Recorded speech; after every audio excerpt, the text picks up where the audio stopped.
Hi friends, কেমন আছেন সবাই? হানি ফ্রেন্ড চ্যানেলের একটি নতুন ব্লগে আপনাদের স্বাগত। তো শুভ সকাল। আর আমি দেখুন একটু গুড় বলার চেষ্টা করছি, এখনো পর্যন্ত গুড়টা গুলছে না। তো এই গুড়টাকে আমি তুলে রেখে দিই। গুড়টাকে আমি তুলে রেখে দিলাম।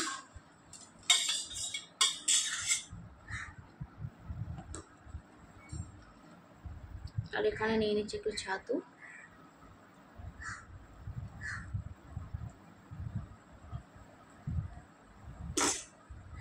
সকালবেলা খুব খিদে পেয়ে গেছে, রান্না বান্নাও হয়ে গেছে। প্রমিতার বাবার খাবার রেডি করে দিয়েছি, সে নিয়ে তার কর্মস্থলে চলে গেছে। তো আমি এবারে নিজের মতো একটা কিছু বানিয়ে খেয়ে নিই। তো ছাতুগুলো আমি বাড়ি থেকে এনেছিলাম, তো ভাবছি আজকে একটু ছাতুটাই খেয়ে নিই।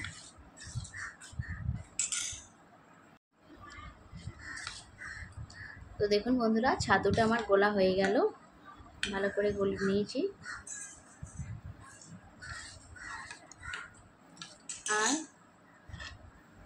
এর মধ্যে দিয়ে দেবো কেটে রাখা একটু কলা আর তরমুজ, কেননা গরমের সকালবেলার দিকে এই ধরনের ব্রেকফাস্ট কিন্তু স্বাস্থ্যপক্ষে খুবই, তো আমার খুব ভালো লাগে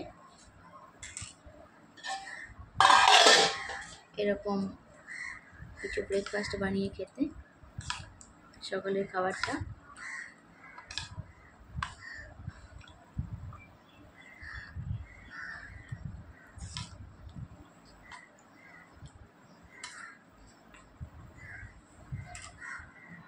চলুন তাহলে এবারে খেয়ে নিই।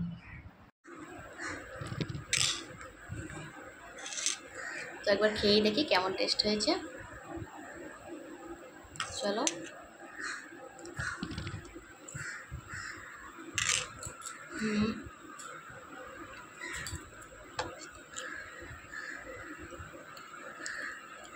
ভালোই লাগছে খেতে, আপনারা একবার ট্রাই করতে পারেন বাড়িতে।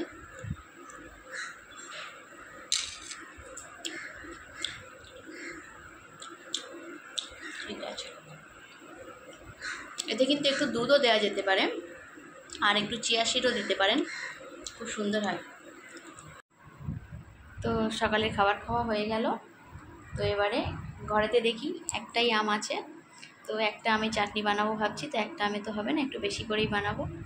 তো চলুন আম পেড়ে আনি গাছ থেকে।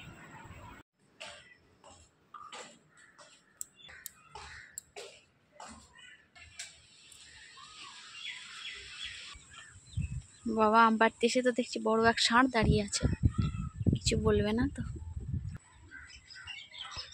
দেখুন বন্ধুরা, এইখানেই আমটা আছে। বাবা, আমের গায়ে তো, আরে বাবা, ষাঁড়টা আমার দিকেই তো আসছে। আরে বাপরে, তিনটে আম ঝুলছে, এই তিনটে আমকে পারতে পারবো না। একটু ওই দিকটা এগিয়ে গেলে ওইখানটায় কটা আম আছে, হাত পেয়ে যাব। এইখানে আছে।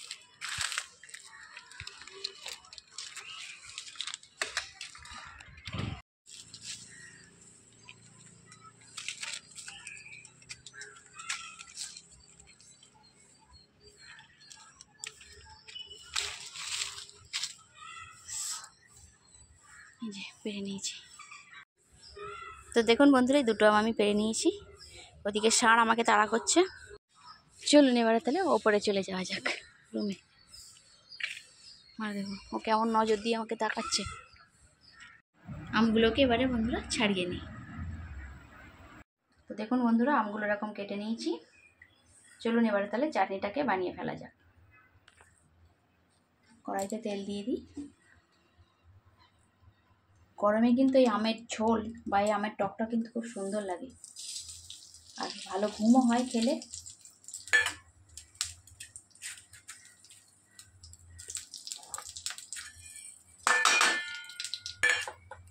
আচ্ছা, এই দেখুন, প্রমিত আবার আমাকে হেল্প করছে রান্নায় আজকে।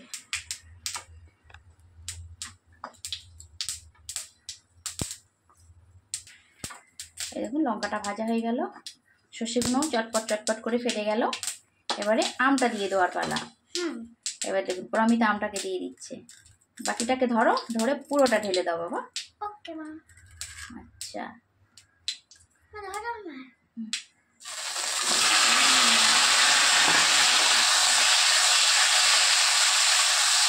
এভাবে কিছুক্ষণ আমটাকে একটু ভেজে দিই।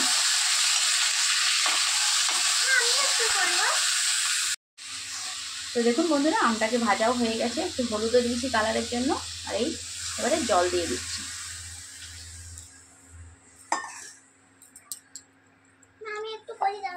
এরকম ঝোল টাইপের চাটনি খেতে ছোটবেলায় দেখতাম বাবা, তারপরে বাবার যে ঠাকুমা আর কি, আমার ঝিমা খুব পছন্দ করতেন খেতে। তো ঘরোয়া উপায়ে এই চাটনিটা কিন্তু সেই সব দিনের বয়োজ্যেষ্ঠদের জন্য বা এখনও আমার বাবা টাবা খুবই পছন্দ করে এই ধরনের চাটনির জন্য।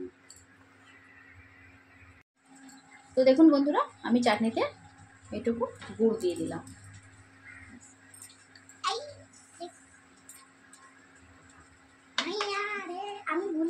ফুটে উঠলে এটাকে গলে যাবে।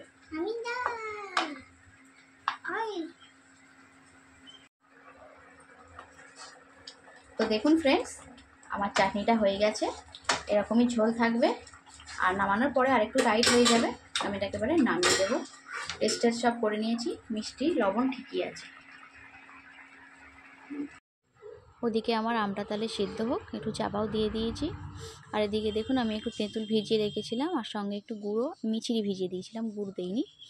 তো এটাকে ভাবছি একটুখানি হাত দিয়ে চটকে নিয়ে ব্যাস ছেঁকে নিয়ে এটাকে একটা শরবত বানিয়ে খেয়ে নেবো। বাইরে প্রচুর টেম্পারেচার, গরমটাও খুব বেশি হচ্ছে, প্রচুর পরিমাণে ঘামছি। তো গ্লুকন ডি শেষ হয়ে গেছে, ফুরিয়ে গেছে, কিন্তু তেঁতুল জল করেই খাচ্ছি। তেঁতুল জলটা খেলে কিন্তু কিডনিটা খুব ভালো থাকে। আর দেখবেন তেঁতুল জল খাওয়ার সঙ্গে সঙ্গে কিন্তু বডিটা একদম ঠান্ডা হয়ে যায়। তো আমি মাঝে মাঝে এই তেঁতুল জলের শরবতটা কিন্তু বানিয়ে খাই, খুব সুন্দর লাগে। এতে একটু চাইলে জলজিরাও দিয়ে দিতে পারেন, খুব ভালো লাগবে। তাহলে তেঁতুলটাকে ছেঁকে নেওয়া যাক। আরে বাপরে, তেঁতুলগুলোর মধ্যে দিয়ে তো আবার সাইড দিয়ে জলও পড়ে যাচ্ছে। তো তেঁতুলটাকে দেখুন আমার ছাঁকা হয়ে গেছে। চলুন এক চুমুক খেয়েই দেখি কেমন লাগছে। প্রমিতার বাবাকেও 2-1 দিন দিচ্ছিলাম, কিন্তু প্রমিতার বাবার সর্দি লেগে যাচ্ছে বলে বললো যে আমি এখন কয়েকদিন আর তেঁতুল জল খাবো না। খুব সুন্দর হয়েছে এবং খেতেও খুব দারুণ। একটু বিট লবণও দিয়ে দিয়েছি, জলজিরাটা ঘরেতে নেই, আপনারাও একটু ঘরেতে বানিয়ে খেয়ে দেখবেন। তো দেখুন ফ্রেন্ডস চাটনিটা আমার বানানো হয়ে গেছে, কড়াই থেকে নামিয়েও নিয়েছি। আর দেখুন একটা পাত্রে ঢেলে নিয়েছি, দেখতে এমন লাগছে। আর এই চাটনিটা আমি 2-3 দিনে মোটামুটি খাওয়া হয়ে যাবে। আর আমি 2-3 দিন ধরে এটাকে সংরক্ষণ করে ফ্রিজে রেখে দিতে পারবো। আর এইভাবে আমের চাটনিটা একদম প্লেন, কাজু কিশমিশ ছাড়াই। কাজু কিশমিশ তো সবসময় মানে দেয়া হয়, মানে ওটা তো একটা স্ট্যান্ডার্ড চাটনির মধ্যে পড়ে। কিন্তু পুরানো জামানার লোকেরা তো তখন আর কাজু কিশমিশের এত ব্যবহার ছিল না, আর এত কাজু কিশমিশ কিনতেও পারতো না। তো সেই হিসাবে আমি এই চাটনিটা ঘরোয়া পদ্ধতিতে সবসময় আমার ঘরেতে মোটামুটি সংরক্ষণ করাই থাকে। মাঝখানে যেই ফুরিয়ে যায় আবার আমি চাটনিটাকে বানিয়ে আবার এরকম এক ডেকচি বানিয়ে রাখি, কেননা প্রমিতার বাবা প্রত্যেকবার খাওয়ার সময় একটু চাটনি চায় গরমের দিনগুলোতে। তো বন্ধুরা ব্লগটি আর বড় করব না, আজকের মতো এই পর্যন্ত। আবার চলে আসবো নতুন কোনো দিনে অন্য কোনো ব্লগ নিয়ে। আর ততক্ষণ পর্যন্ত আপনারা সবাই সুস্থ থাকবেন, ভালো থাকবেন। আর আজকের মতো আসি, টাটা।